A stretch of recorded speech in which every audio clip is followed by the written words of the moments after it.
We left Gonjo with as much bustle and shouting, general air of brisk seamanship as a banjo could impart to the affair, and the hopeful mind might have expected to reach somewhere important by nightfall. I did not expect that. Neither, on the other hand, did I expect that after we had gone a mile and only 4, as the early ballad would say, that we should pull up and anchor against a small village for the night. But this we did, the captain going ashore to see for cargo and to get some more crew. There were grand times ashore that night, and the captain returned on board about 2 a.m. with some rubber and pizava and 2 new hands whose appearance fitted them to join our vessel, for a more villainous-looking set than our crew I never laid eye on. One enormously powerful fellow looked the incarnation of the horrid negro of buccaneer stories, and I admired Banjo for the way he kept them in hand. We had now also acquired a small dugout canoe as tender and a large fishing net. About 4 a.m. in the moonlight we started to drop down the river on the tail of the land breeze. As I observed a Banjo wanted to sleep, I offered to steer. After putting me through an examination in practical seamanship and passing me, he gladly accepted my offer, handing over the tiller which stuck out across my bamboo staging, and went and curled himself up, following sound asleep among the crew in less time than it takes to write. On the other nights we spent on this voyage I had no need to offer to steer. He handed over charge to me as a matter of course, and as I prefer night to day in Africa, I enjoyed it. Indeed, much as I have ever enjoyed life in Africa, I do not think I ever enjoyed it to the full as I did on those nights dropping down the Rmbw.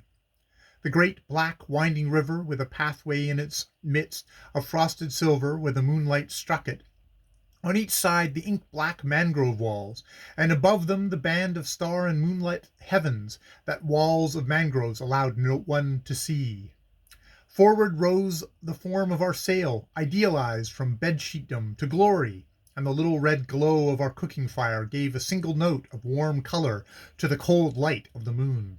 3 or 4 times during the second night, while I was steering along by the south bank, I found the mangrove wall thinner, and standing up, looked through the network of their roots and stems on what seemed like plains, acres upon acres in extent of polished silver, more specimens of those awful slime lagoons, one of which, before we reached Ndorko, had so very nearly collected me.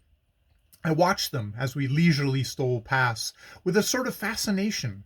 On the second night, towards the dawn, I had the great joy of seeing Mount Oneto, away to the southwest, first showing moonlight, then taking the colors of the dawn before they reached us down below. Ah me! Give me a West African river and a canoe for sheer good pleasure. Drawbacks, you say? Well, yes, but where are there not drawbacks? The only drawbacks on those Rmbw nights were the series of horrid frights I got by steering onto tree shadows and thinking they were mud banks, or trees themselves, so black and solid do they seem. I never roused the watch, fortunately, but got her off the shadow gallantly single-handed every time, and called myself a fool instead of getting called one.